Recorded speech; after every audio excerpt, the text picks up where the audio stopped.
Welcome to Fry Your Chickens, the podcast about facing fears, negativities, and self-doubts that can hold us back. Or as I like to call them, chickens.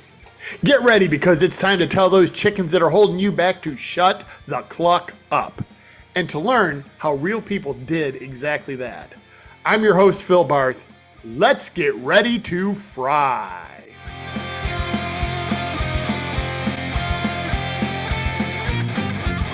Hi there, and welcome to Season 1, Episode 1 of Fry Your Chickens. I'm Phil Barth, and I can tell you right now, I don't know what I'm doing here.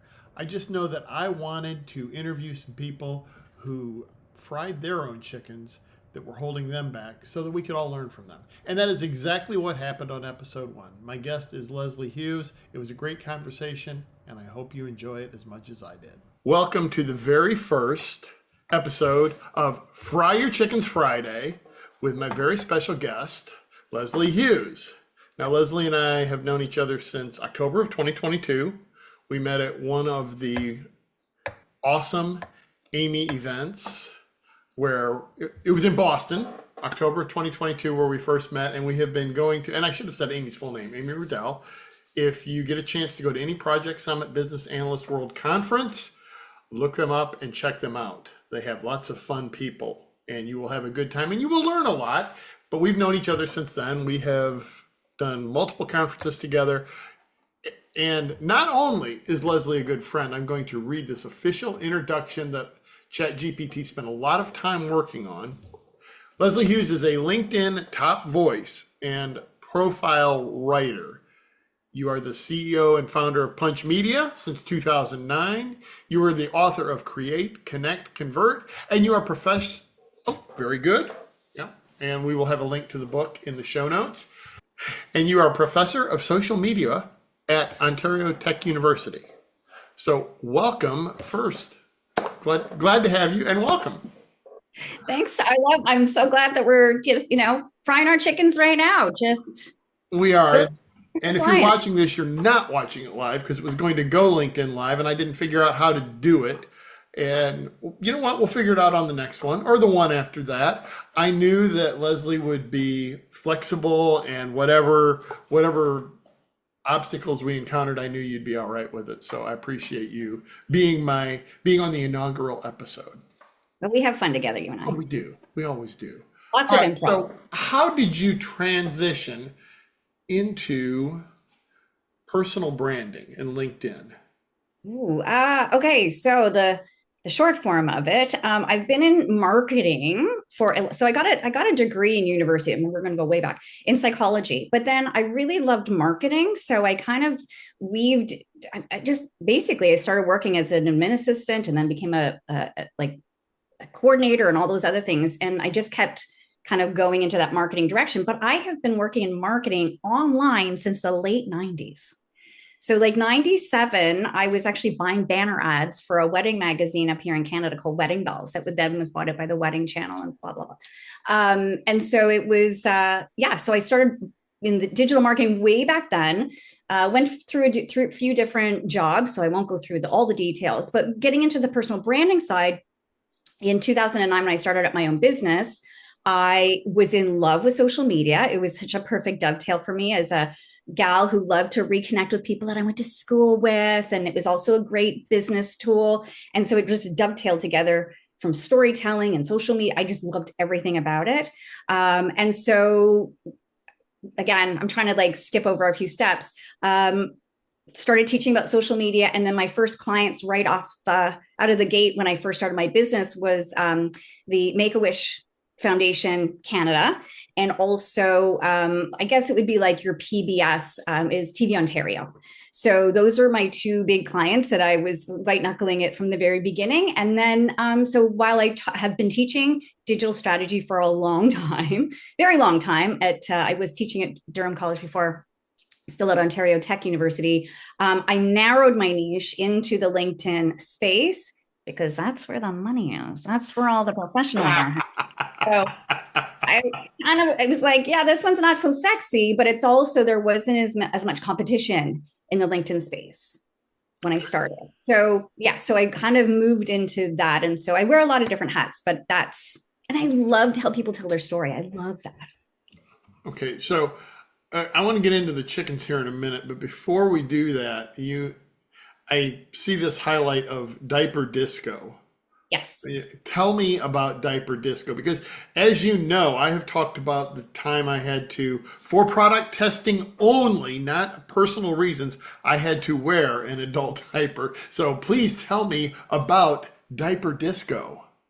Okay, so that was right before 2009. And so it does actually kind of go well with my story because what happened was before I actually went through here in Ontario, where I live, and just outside Toronto, we had I was able to start my business because of government funding, which was fantastic. So right before that, right before I actually went through this whole business, the startup business, I was just like, okay, I want to be an entrepreneur. I had my son 2 years prior, and then thought like, what could I do as sort of like a money making, like be an entrepreneur. So I had seen this business in the United States called Baby Loves Disco. And the idea was you'd rent out a nightclub during the day on a Saturday.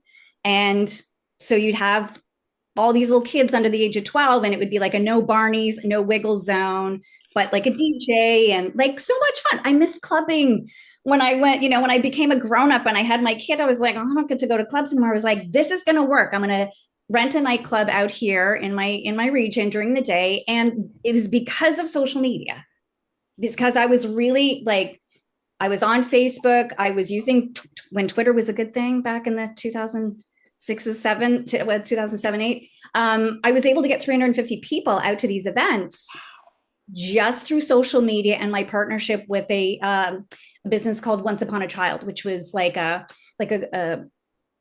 clothing resale company. So 350 people I was able without spending a dollar on advertising.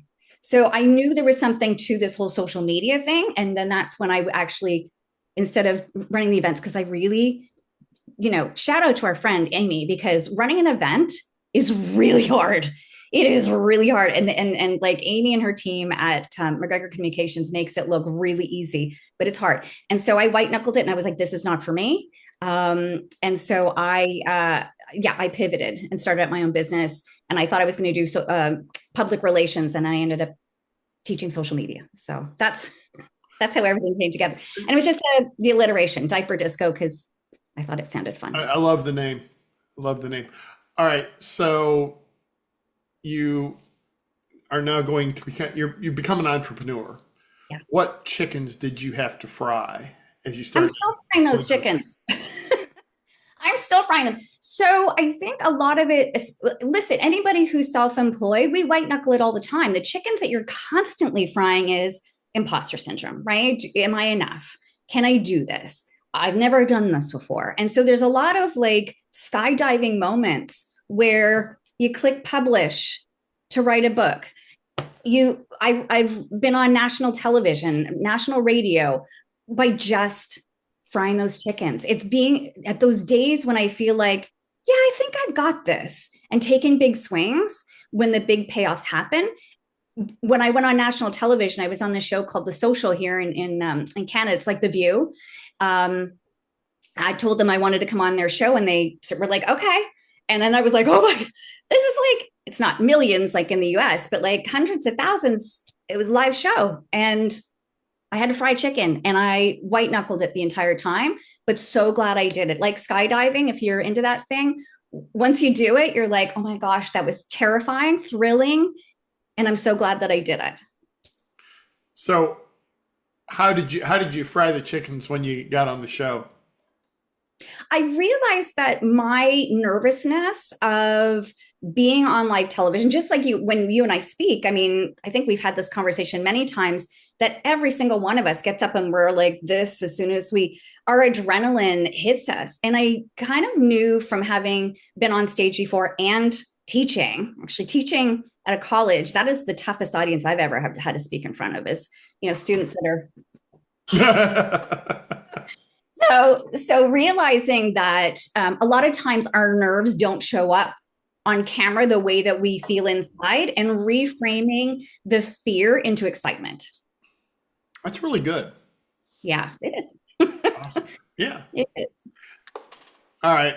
We're all going to feel it. Our amygdala is just naturally hardwired to be nervous because people are like, oh, I could never do public speaking. It's so scary. It's terrifying. I mean, you know, you're an expert at it. I've done it a few times. It's terrifying each and every time. But once we're in the groove, once you're kind of in the flow, it's so Yeah. much. Yeah. Once It's you get up there and start speaking, you have to realize people want you to succeed. And when you were on the show, and I've already forgotten the name, The View of Canada, let's just say. yeah, yeah.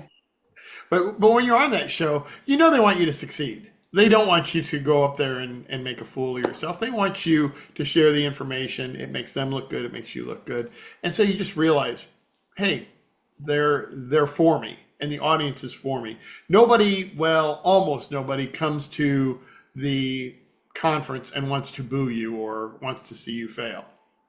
It's about, I think I realized early on too, it's about getting out of your own way and to your point, like they want you to succeed, but they're there to be entertained, engaged, you know, educated, whatever it like, or all of the, hopefully all of the above, but everybody just wants to be entertained. It's an experience. So as long as you can bring that to the table, I think that's more important. That's really good. All right, so now we're going to move into the next thing. Now, Leslie and I are both big time AI geeks, and we are sharing tricks and tips back and forth all the time. But you have recently, and agreed to talk about this here, you have recently had some health issues. And just tell us as much as you want to about that. And more importantly, how AI helped you fry the chickens. Okay, so as a chatty girl, how to keep this short and sweet. So you and I both have been, you know, dabbling in this ChatGPT stuff since it launched, and finding innovative ways to get it, you know, for not just our professional lives, but for our personal lives as well. And so I've been struggling with health issues for 35 years, and so prior to what I just hit, I'm getting, you know, I'm just recovering from, in the midst of recovery from. I was using it to get advice and recommendations about the kinds of like nutrition or vitamins that could help support, like the supplements that could support my journey to wellness, right? So if there was gaps in my blood, so I would actually upload my blood results and go, what should I be taking? What should I be doing? How can I be optimizing my health? And so that was even prior to when I was diagnosed with aplastic anemia in March of this year. And so through my health journey, right? So I was admitted to the most amazing cancer center here in Toronto called Princess Margaret. And so during this experience, I could self-advocate, I could self-educate. What is aplastic anemia? What can I expect from this? How many days am I going to be in the hospital? What does this mean? So all of that stuff in advance of what does this all look like, so that it could actually be an ally or a guide for me instead of just Googling what it is. The ChatGPT can actually customize it. And I was really specific about uploading my own information. So I kept saying to it, give me my data, not what most people go through, but take a look at the data that I've given you. And so what are my chances of recovery? What's going to happen? So here's my blood results from today. What's going to happen tomorrow? And give me some of these, what I call miracle metrics, that I could look forward to the next day, that I could hang on to the hope of tomorrow's going to be a better day. Tomorrow's going to be a better day. And I didn't let me have any kind of setbacks if there was a hiccup or a day that things didn't go as well as I wanted it to. But it helped guide me just as a therapist in a way. I'm not saying that people should get rid of their therapist at all, because it's a bit of a sycophant. It's always like, you're the best. You're doing all Talk the right. about that in a minute. Yeah. So, and I want to say that it's not to replace any doctors, right? Like ChatGPT is not there to replace doctors. It does hallucinate. It does make mistakes, and makes mistakes quite frequently, quite frankly. So I have to make sure that I'm prompting it and saying, no, go back and check it again. So it's not remembering every single thing, but as I say, it's providing me with enough education that I don't have to wait for the doctor to come and tell me what's happening. When I meet with my doctor, we can get through all of the the basic information, so that I can kind of try to level up when I have the meeting with them. And I just felt really much more prepared to know what I was going into as I'm going through it, as I'm going through recovery. What does this all mean? How do I recover? And again, when I was on, I think I told you I was on like heavy duty steroids as I was going through this. And my brain, I was just like, I don't even know how to talk about this because my brain was not only a squirrel, but like a squirrel on cocaine or something like that, because it was like, my brain was going nuts. And so ChatGPT just sort of helped me get from here to here, and it kept track of all of it. Like it stayed with me on this journey. So I hope that that's pretty comprehensive. So yeah, it hasn't replaced my doctors, but it's helped prepare me to be as educated as I possibly can with And my own data. and that in turn helped you fry the chickens because clearly when you're talking about a health scare that of that magnitude, the chickens are going to be in your head the whole time. The whole Correct? time. Terrifying. To go into something that is so rare and is, literally life threatening, and to figure out, okay, so what is the treatment? What kind of reactions am I going to have? How long do I expect to feel this way? How long's the recovery? All of these things. You're right. Like it helps to fry the chickens because I'm not working in a deficit. I have an abundance of information that I can pull from. And so for me, it just helped me be. I like to say it helped me be calm. My mother would sometimes tell me, like, get off of that thing. The doctors will say, get off of that thing, because it does hallucinate. And I was kind of spiraling a little bit, but then I would rather be more educated than not. And so that's my personal journey and that's the way I feel better. But some other people are like, no, I want to go in and have no idea what's going on. Okay. Yeah. And it's what worked for you. Yeah. I would be in the same boat. Whenever I have anything, and I have certainly never had anything to the level of what you're talking about there, but even a reaction to a bug bite or whatever, I'm on ChatGPT. Let me know is this normal? Is this, as you're going through the path and I think we talked about the time I removed the shelf from my bar area with my head, gave myself a concussion. Actually, it was Claude in that case that had the more detailed information, but still, it was AI. And some of us want to know everything we're up against. In other cases, and I can say there's probably some cases where I wouldn't want to know. And so then in that case, I don't go to ChatGPT. You touched on something with ChatGPT, and it's not really tied to frying your chickens per se, but it is something that you and I are both concerned about. And that is that you can either inadvertently or advertently train ChatGPT to be a giant kiss ass. You said sink fat. I use the more crude term of ass kiss. And so you've seen this, right? Where it's just like, oh, you're wonderful. Everything you do is perfect. Yeah. Oh. How do you get around that? Or do you? I think I just skim through that now. Like I think I just get right to the meat of it. If I wanted to, and I thought about this, I could, with my custom GPT that I use or within the instructions, I could say, don't be a kiss ass, or stop blowing smoke.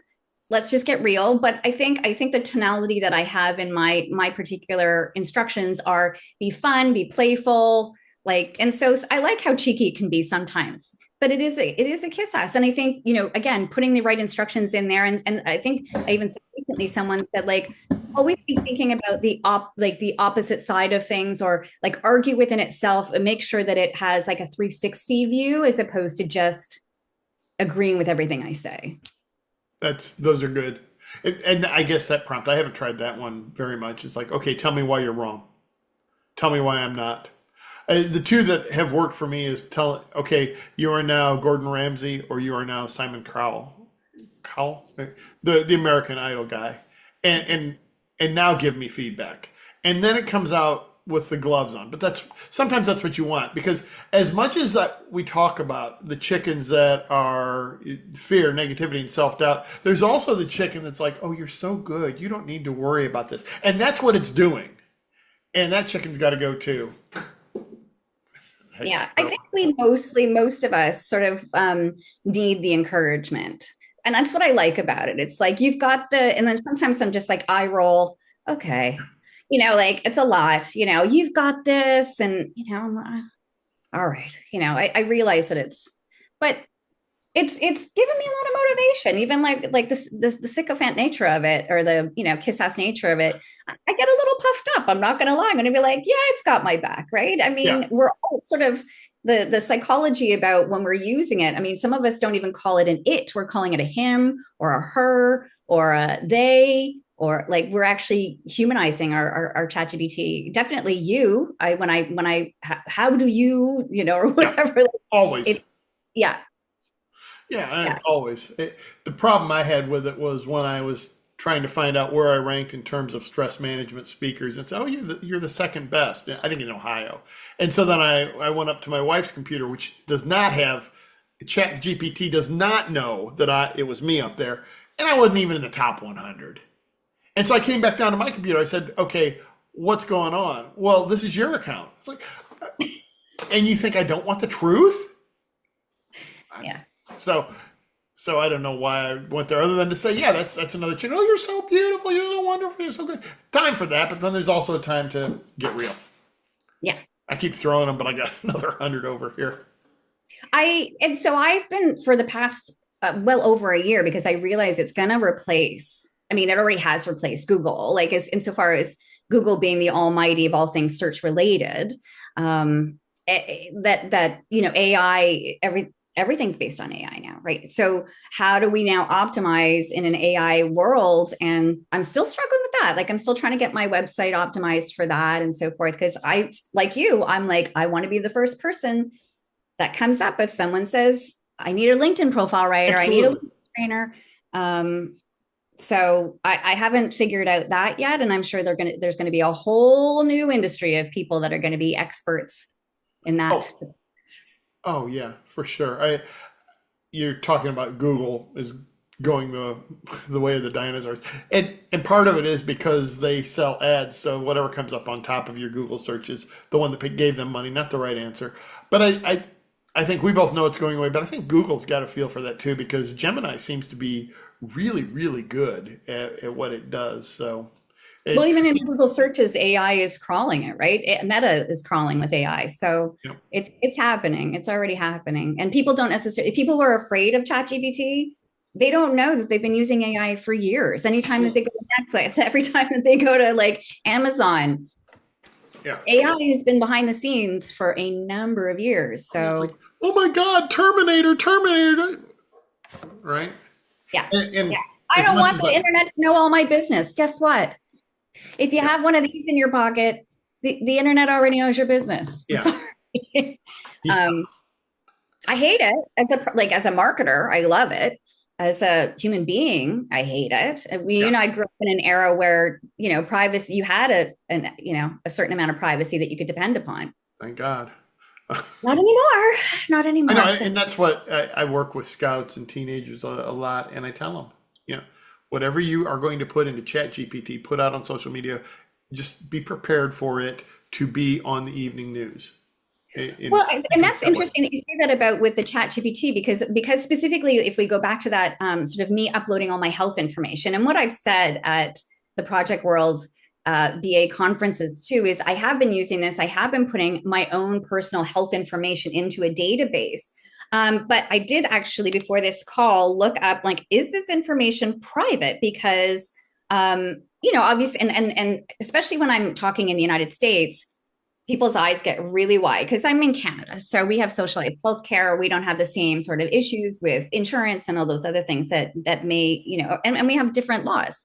And so with the HIPAA rules, ChatGPT is not HIPAA compliant. So, but the information is like the chat is private. So no one can say, tell me about Leslie Hughes's blood issues or aplastic anemia issues or whatever it is. That's not going to come up into somebody else's feed. Like even in insurance companies, according to ChatGPT, we're trusting the source here, that the information is private to me and not public to the to the World Wide Web yet. Hopefully never. But we also did trust Facebook for a long time that wasn't going to go Huh? public, and it did. And so Anyway, so some of the tips that ChatGPT said was like, I could, we could, if you're uploading this kind of information, summarize and anonymize the data. You can turn off the ChatGPT history, and obviously, what I have not done is I don't think I've put in my full name or my health provider's info or any other identifiable records or things like that that would make things more difficult for me. So it says the data is not indexed by search engines, the chats are not public or discoverable. So the information, according to ChatGPT itself, says my info is private unless I choose to share it. But we also know that data has changed, or the rules and regulations specifically of ChatGPT has changed, that they have to keep a history of the conversation. So I'm aware of what I'm going into when I'm using this data and information, and when I'm uploading it, I'm aware. Right now, I'm like, what's someone going to do with that? Right. If they got a hold of it, I don't think. For me, I'm not concerned, but it could bite me in the butt at some point. I don't know.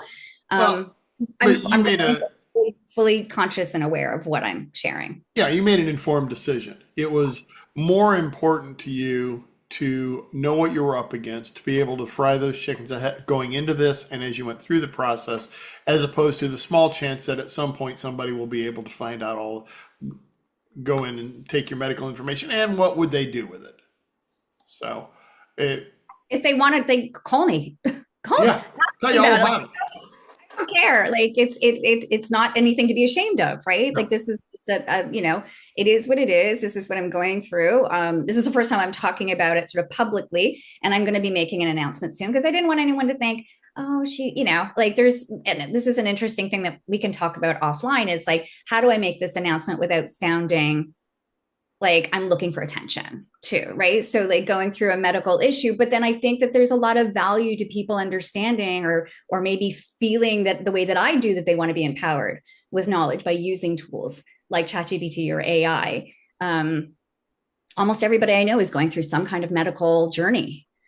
So, I think it's better to be informed than not, but Yeah, and I like my that you're going may to. disagree. I'm sorry, what'd you say? My doctors may disagree. I can see them kind of like, oh, don't look at Dr. Google, don't look at Dr. ChatGPT. But Uh, I think in some ways it helps them to have a more informed patient, I think hopefully. so. I mean, I will tell them, okay, I looked this up on ChatGPT, but I wanted to go to a professional. Yeah. So therefore, here in an open mind. I'm not going to tell you. And I've had a couple ask me, so what did ChatGPT say? I was like, exactly the same thing you did, only you did it better. Something like that. So now I'm the ass kiss, but whatever. Okay, so what you're doing there by coming out to telling everybody, here's what I went through. You're going to help other people fry their chickens, and that's what this is all about. That's what this podcast is about, and really, I'm glad to see. I mean, I know you and I talked.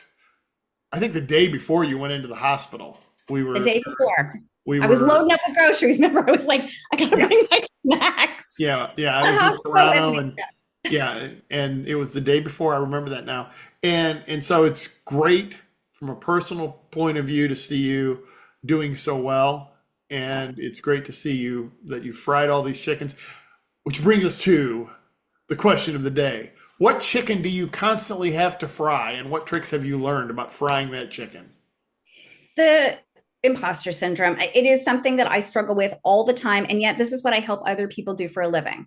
So as a LinkedIn profile writer, I'm often asking people, what's your story? What's your professional story? What are your biggest, proudest accomplishments, so that I can weave that story into their LinkedIn? We don't want to have LinkedIn profiles that are all just cookie cutter the same. I'm a team player. Like I'm whatever I'm a team player, I'm a great leader, listen, we have to tell individuals. Passionate. I'm passionate. Is to tell each individual story. But Phil, I will tell you that no matter how high up the food chain, like the top cluck out there, every person that I've talked to, from chief cook to bottle washer, everybody's like, oh, I don't like talking about myself. This makes me feel so uncomfortable. I think people are going to think that I'm bragging. So it's interesting that it's something that I struggle with all the time, of imposter syndrome. Am I enough? Do people give a crap about what I have to say? And yet here I am, the biggest cheerleader for getting other people to tell their story. So here's a couple of reframes for anybody that it has to tell their story and they want it fry those chickens. So number one, LinkedIn's the channel where you're supposed to include your accomplishments. So that's should be number one. Number two, people who want to work with the best. They want to work with the best in class, the person who shows up with energy and passion and is driven to produce results, not the person who's like, yeah, I kind of can do some of the stuff some of the time for all the people in the world. Like I do all the things all the time for all the people in the world. Like, well, how does that make you unique? How does that make you stand out with your brand out? And so I do a lot of that cheerleading to get people to really feel like, yeah, I should tell my story. I should embrace those biggest, proudest moments. You don't have to feel like you're bragging. Yeah, I thought it was Muhammad Ali, and I heard I can't remember the name of the person now. It was a baseball player, I believe. Dizzy Dean? Dizzy Dean, who said, it ain't bragging if you did it. Right? Yeah. So if you did it, put it out there. And so it's my ongoing chicken that I don't love bragging about myself, but there are things that I have accomplished and I want to say to other people, just do it. Just fry those chickens. So even though I'm terrified all the time about doing new things and doing new presentations, I don't know, I guess to quote Nike, just do it. Get out of your own way. Love it. Where can people find you? LinkedIn. So I am a LinkedIn top boy. So that's how you can find me, even though my name is very common. Yoo-hoo! Look at that. So Leslie Hughes on LinkedIn. It should be Leslie-Hughes if you're looking for me on LinkedIn. That's probably the best place. I mean, that's where I spend most of my time. So or they can email me, leslie@punchmedia.ca. That's another place. And I'll put links in the show notes. Now that it's a podcast. Amazing. It's been great talking to you, as always. Thank you for being the inaugural guest. We kind of slogged through the tech problems, but hey, if you're watching this right now, you'll know we made it all the way through the tech problems. And if you're not watching it right now, well, then I got nothing left for you. Too bad for you if you're not watching. Exactly. You missed it.